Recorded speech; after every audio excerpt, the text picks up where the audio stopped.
Abra sua Bíblia, por favor. João capítulo 7, verso de número 30. Põe na tela para mim. João 7, 30. Procuravam, pois, prendê-lo, mas ninguém lançou mão dele, porque ainda não era chegada a sua hora. Feche os seus olhos. Senhor nosso Deus e Pai, em nome de Jesus, continua falando conosco, usa-me como um canal de bênção nesta hora, ó Pai, e que possamos sair daqui diferente do que entramos. O Senhor jamais reuniu um povo para despedir este povo de mãos vazias. Te damos graças em nome de Jesus, amém, glória a Deus, amém? Eu quero falar um pouco com vocês sobre o tempo, as fases, as etapas da nossa vida. Eu acho que você já conseguiu entender que na verdade o tempo é um recurso, e um recurso que não pode ser reaproveitado, que não pode ser recuperado. Talvez uma das coisas mais valiosas que temos é o tempo, e quanto mais rápido nós entendermos que estabelecer um tempo de qualidade para a nossa vida, quanto mais rápido entendermos que a vida é única, curta e rápida, inevitavelmente esse entendimento vai fazer com que nós não percamos tempo, que não joguemos nosso tempo fora. É lógico que uma parte do seu tempo é extremamente saudável que você dedique essa parte para que você venha ter lazer, uma diversão, se distrair. É importantíssimo. Pessoas que acham que vieram nessa vida apenas para trabalhar, que colocam um dinamismo acima da média na sua vida e acham que isso é saudável, é só uma questão de tempo até ela descobrir que acabou ficando sozinha, acabou ficando doente e pior, não dá para recuperar mais. Filhos só são crianças uma vez na vida. Você só é jovem uma vez na vida. Casamento, certo? Aquela coisa gloriosa e satisfatória do início do relacionamento, na verdade, ele acaba acontecendo uma vez só. Então, aproveitar o tempo é algo que nós devemos fazer o mais rápido possível. Nós estamos vendo um texto que diz que tentaram prender Jesus, mas ninguém conseguiu prendê-lo, simplesmente porque não era o tempo dele ser preso. Quando nós olhamos para tempo, é importante entender que Deus é atemporal. Deus vive na eternidade. Para Deus, o tempo em si, para Ele, não existe, né? Não faz diferença, Ele é eterno. Foi, é e sempre será, é assim que funciona. Mas para nós, não. Nós temos aí, né? Normalmente havia de regra 9 meses para nascer, de 1 ano a 2 anos para andar, de 10 a 12 normalmente para descobrir que os adultos, os nossos pais, não são super pessoas. Nós temos aí basicamente 30 anos para amadurecer. Algumas pessoas dizem, profissionais da área de psicologia, que o indivíduo que não amadurece até os 30, ele pode ficar esperto, mas vai ser bobo. Já vi uns caras velhos bobo. Ele sabe ganhar dinheiro, ele tem uma situação boa, mas você começa a falar, é uma bobeira. Em pessoa, o que é isso? Falta de maturidade. Se tu está com 30, acenda a luz de emergência e amadureça o mais rápido possível, ok? Quando o assunto é tempo, também eu preciso gastar um pouquinho de tempo para falar sobre a importância de nos preocuparmos com o que esse sistema está tentando fazer com o tempo da infância das nossas crianças.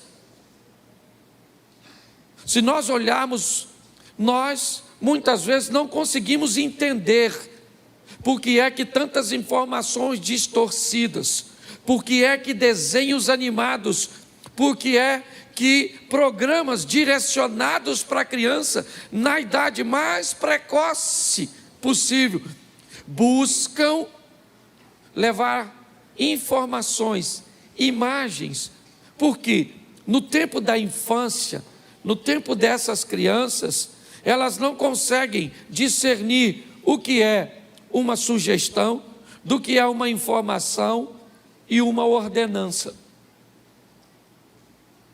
Por que é que estão investindo? Nosso sistema de ensino brasileiro tem um material didático tão ruim. Por que é que desde que o mundo é mundo, pelo menos que eu lembro, no Brasil, a maioria de nós não fomos para a escola para aprender sobre sexo, se eu era menino, como fazia, se fazia, com quem fazia. Nós íamos lá para aprender matemática, português, moral e cívica, ciências. Lembra disso? E por que que hoje? O que aconteceu com esse tempo que nós estamos? É um tempo que está querendo estabelecer matrizes no nosso filho. Ensina ao menino o caminho que ele deve.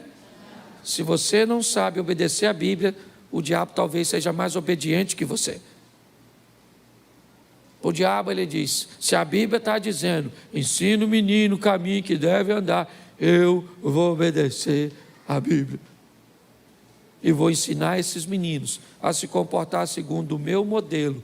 E quando eles chegarem em casa, vão conflitar com esses pais que não têm tempo de estabelecer matrizes. E quando tentarem desfazer as matrizes, que o sistema de ensino, que na verdade tem nada a ver com educação, sistema de educação é em casa, a escola é o sistema de ensino.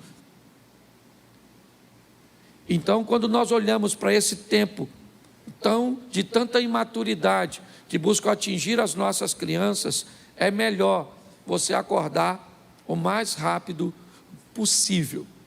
Porém, eu aqui como pastor e aqueles que sobem aqui, o máximo que nós podemos fazer é levar a palavra de Deus até o seu ouvido. E Deus então leva do seu ouvido para o seu coração. Por isso que é muito importante para Satanás destruir você, ou destruir a sua atenção enquanto nós estamos aqui pregando. Por que é que há um ambiente tão grande de distração durante o culto? Porque é simples. Se a palavra não chega ao ouvido, não há possibilidade dela ser conduzida para o coração. Então tem que sentar alguém do seu lado que converse com você algo interessante enquanto o culto passa. Porque para Satanás é importante que no final do culto você não tenha nada na mente. Por quê? Porque se tiver na mente, preste atenção, você viu aqui o Wesley vindo ministrar a oferta, e ele disse que ouviu uma palavra aqui, uma palavra que o impulsionou a semana inteira, ou seja, a palavra estava no ouvido, estava na mente. Se a palavra entrou na mente, Deus foi levando a palavra para o coração dele, e é assim que acontece. Nós já vimos em 1 Coríntios 10, 1, que pessoas estão no mesmo ambiente, vendo a mesma coisa, ouvindo a mesma coisa, porém vivendo resultados altamente diferentes. E qual é o motivo para que isso aconteça? O nível de atenção e de comprometimento que essas pessoas tomaram após receber a palavra ou a ferramenta. Quando nós olhamos para isso, talvez nós consigamos entender por que algumas pessoas têm problemas com lidar com os tempos. E eu separei algumas coisas aqui, de uma palavra que mexeu muito o meu coração, eu quero compartilhar com você.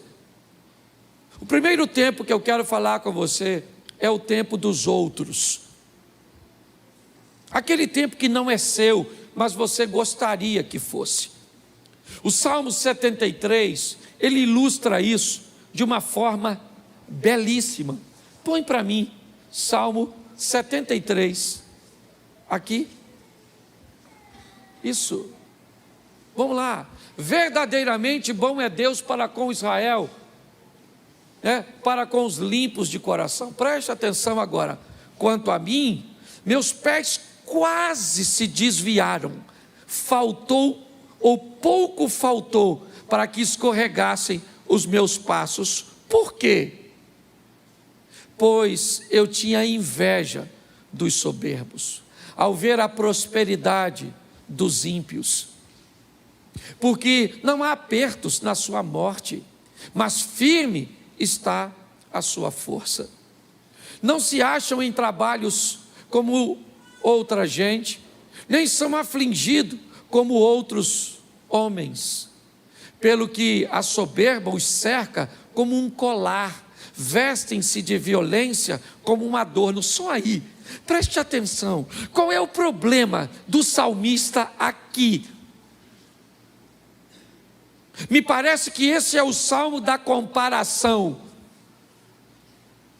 Me parece que esse texto define a pessoa que olha para o tempo dos outros, para aquilo que está acontecendo na vida dos outros, e não consegue entender que o tempo dos outros não é o seu. Muitas pessoas se perdem canalizando tanta atenção para o que está acontecendo na casa do vizinho, na empresa do vizinho, na igreja do outro pastor, que esquece de canalizar suas forças para fazer as coisas acontecerem na sua própria vida. O salmista está dizendo que ele quase caiu, seus pés vacilaram, ele quase desviou. Quando ele começou a olhar o tempo dos outros.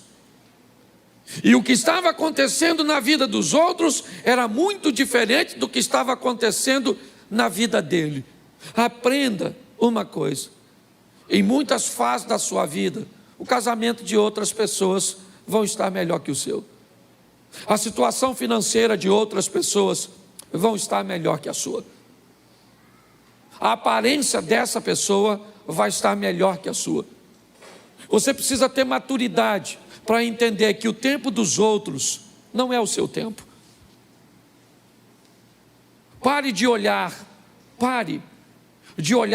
o que está acontecendo na vida de seu vizinho. Trabalhe, ore, entenda que o seu tempo vai chegar. E não use a medida dos outros para estabelecer a sua. Até porque, eu vou ser franco para você, e aqui na igreja você sabe que eu abro o meu coração direto. Eu prego em muitos lugares, e por onde eu passei, Abner, eu confesso a você, eu já tive vontade de morar, pelo menos, numas 40, 50 casas diferentes. Nos 40, 50 bairros diferentes.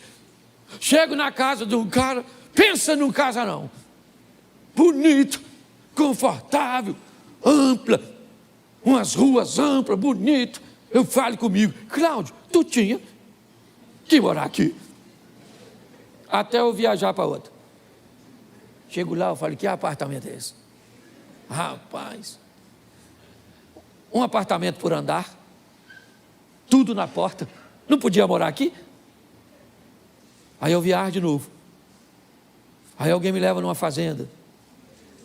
Aí eu falei: Senhor, rapaz, eu tinha que morar aqui nessa fazenda. Aí eu viajo de novo. Vou para uma casa de praia e me deixa lá hospedado. Falei: aqui que eu tinha que morar. Esse dia eu fui para um apartamento em Balneário Camboriú e botaram numa piscina de água quente que tinha uma cama que fazia massagem na gente dentro da piscina.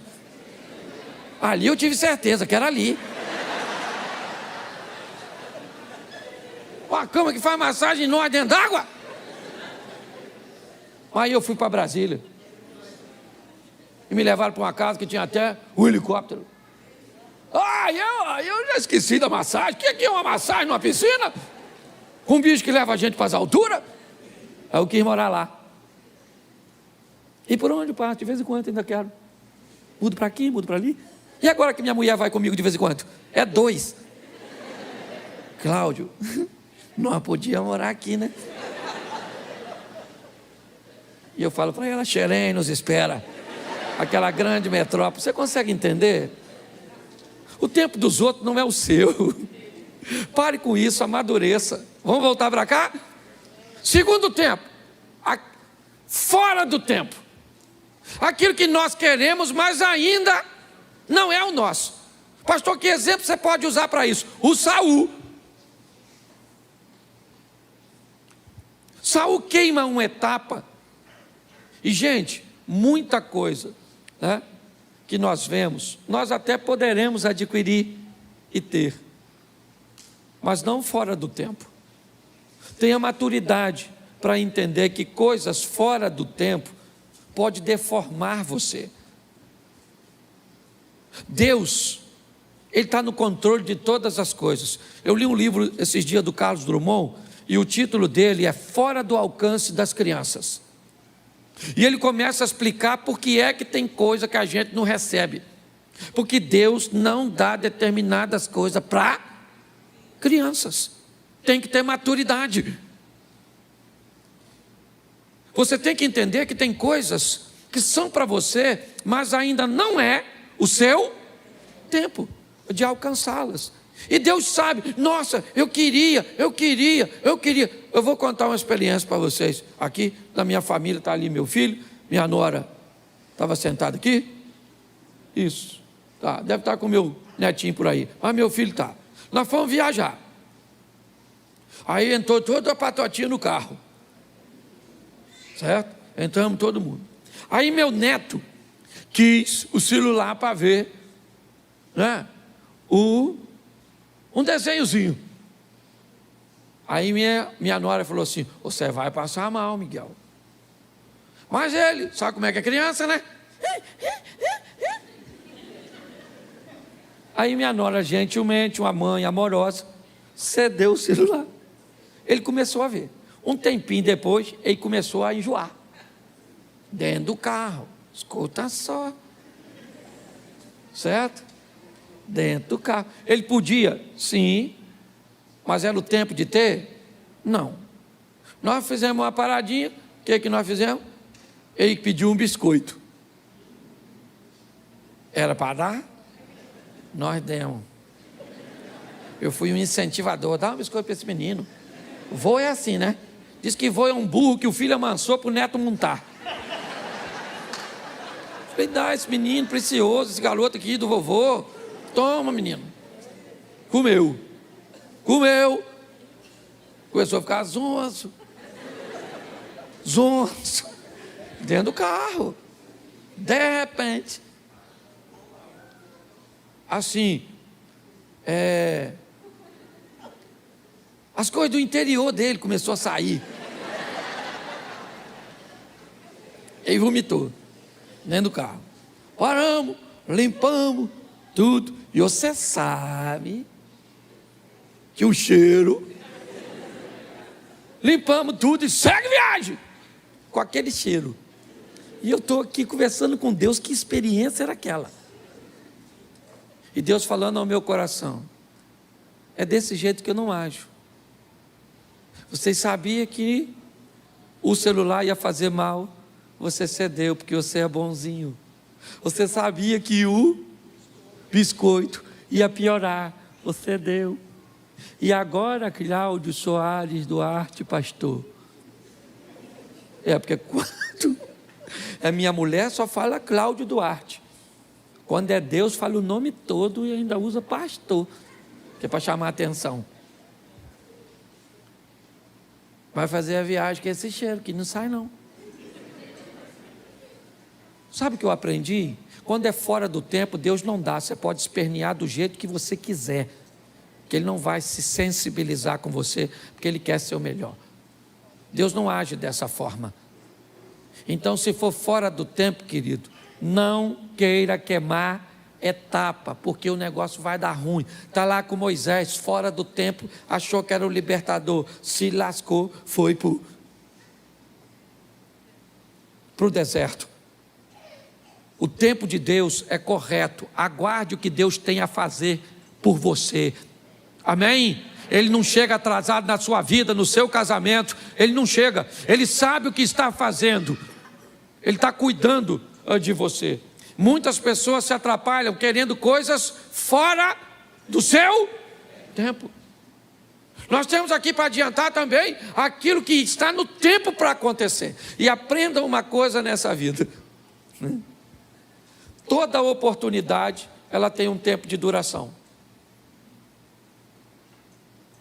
Você precisa saber qual é o seu tempo de casar. Não queira casar antes da hora, e também não case depois. Não queira ter filho antes da hora, mas também não tenha filho velho demais, que pensa no pessoal chato. E essa turma que tem filho depois de velho, é uma tribulação, uma tribulação, uma tribulação e uma tribulação. Quem tem um filho novo demais, não está preparado para criar o filho. Quem tem filho velho demais, parece que o menino é um bibelô. Não vamos entrar aqui na igreja, porque pode, certo, ter bactéria. Bactéria deve ter na sua cabeça, infeliz.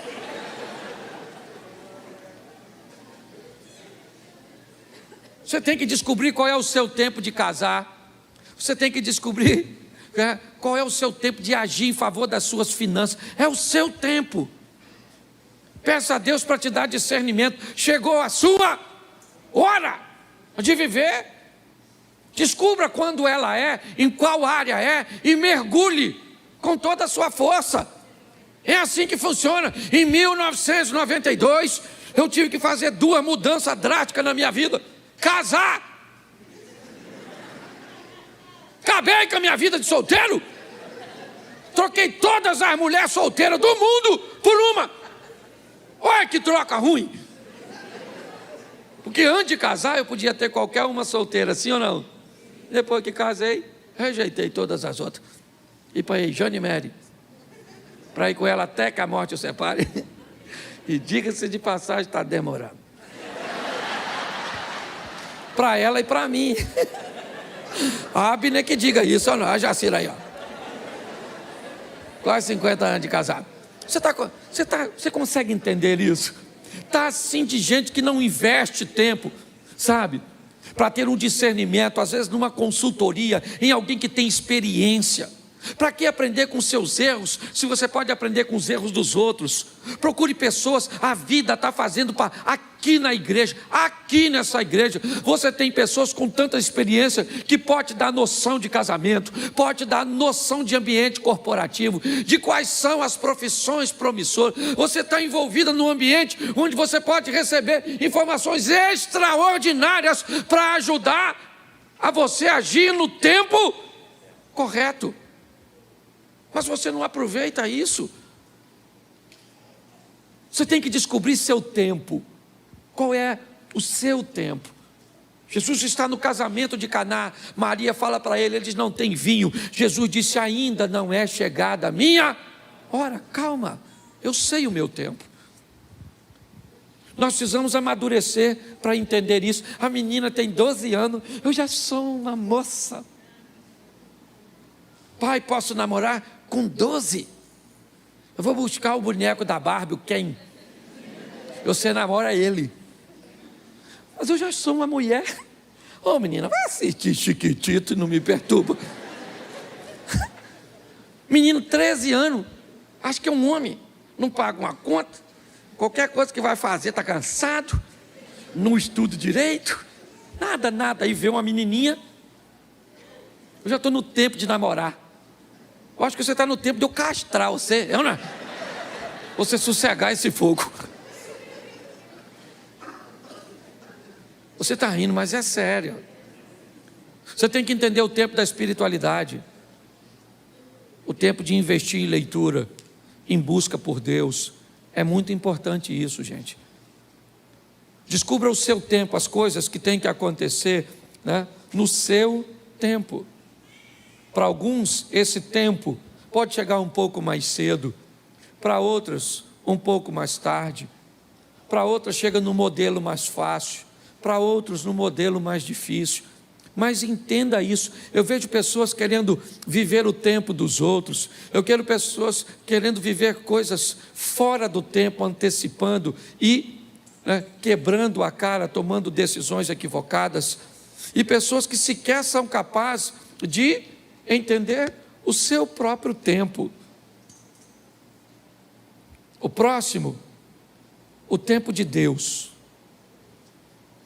tem o seu tempo. Pastor, mas o meu tempo não é o tempo de Deus? Não era isso que você está falando? Não, o seu tempo é o tempo que você tem que aproveitar para estudar, é o tempo que você tem que aproveitar para investir em você. O tempo de Deus é aquilo que Deus quer fazer na sua vida, e é importante você entender isso. Quando é que Deus vai fazer? Quando chega o tempo dele. Eu participei de uma igreja e eu era vice-presidente dessa igreja durante um bom tempo. E muitas vezes eu vi pessoas querendo criar conflitos entre o pastor presidente e a mim, querendo que eu o confrontasse, criasse problemas, porque muitas pessoas, por algum motivo, afinidade ou outras coisas, ou por uma visão equivocada, viam uma liderança pastoral na minha vida. Mas eu entendi que aquele não era o tempo de Deus para a minha vida, e que o tempo de Deus para a minha vida ia chegar. Hoje, eu procuro, primeiro, não olhar para o que está acontecendo na vida e no tempo dos outros. Hoje, eu procuro olhar de uma forma sábia para não querer as coisas fora do tempo. Eu busco a maneira, de aproveitar todas as oportunidades para entender o meu tempo, sabe, aquilo que Deus está preparando para mim, ou me dando a oportunidade de viver. Mas o tempo de Deus, no que diz respeito principalmente a ministério, a ações que vão mudar a nossa vida, precisa ser entendido. Quando eu olho para Davi, sendo ungido por Samuel como rei, sabia que o trono era seu futuro. Profecias, se é que eu posso chamar isso de profecias, mas incentivo, que diziam: mata o camarada, porque se você matar, você se torna o rei. Ele disse: mas esse não é o tempo. Para que o tempo e que as coisas de Deus se cumpram na minha vida, eu não preciso puxar o tapete de ninguém. O que Deus tem para mim é meu. É assim que funciona. Eu não estava em casa, é o que Davi poderia dizer, quando Samuel esteve lá, todos os meus irmãos estavam lá. Eu estava no campo trabalhando, mas ninguém comeu nada, e o ungido fui eu, porque o tempo de Deus chegou para a minha vida. É importante você entender isso. Se nós não amadurecermos para dar uma olhada nisso, está assim de gente vivendo fora do tempo. Adultos vivendo como adolescente, pessoas que tinham uma situação financeira melhor ontem e hoje continuam gastando no mesmo tempo. É assim que funciona. Homens casados vivendo tempo e comportamento de solteiros, pessoas invertendo tudo e pior, trazendo dores, desconfortos, adversidades para a sua vida.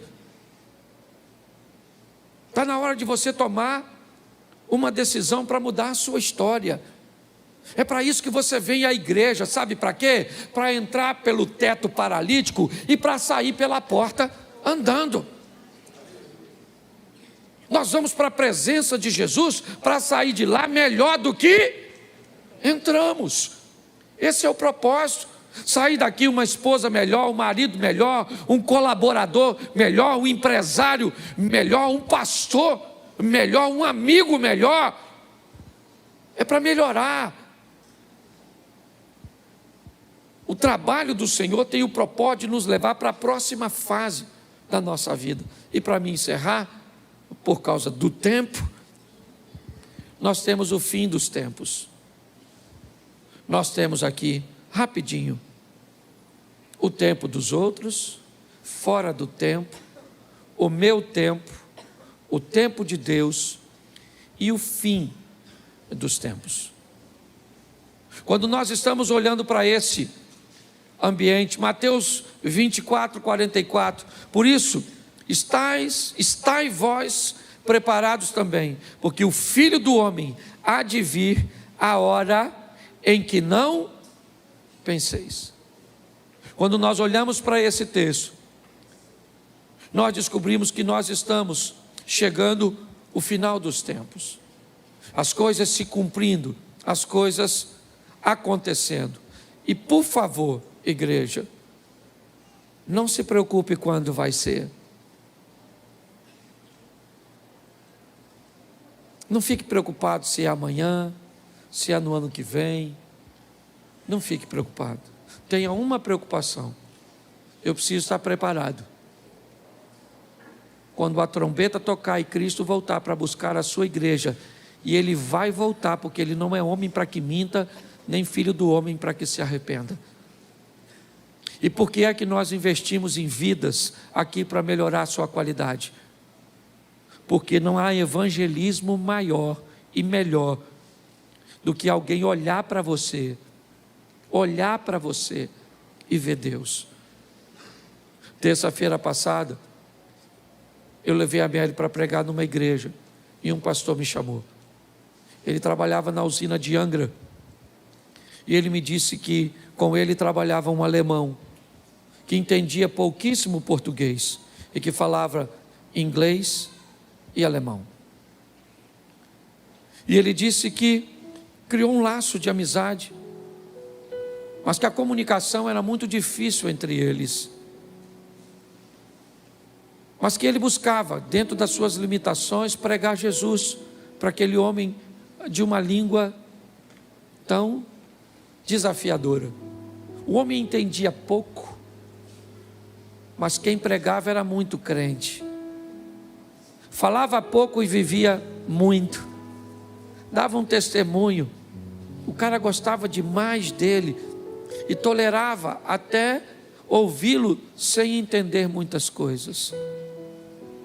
O homem foi embora para a Alemanha e não se viram mais.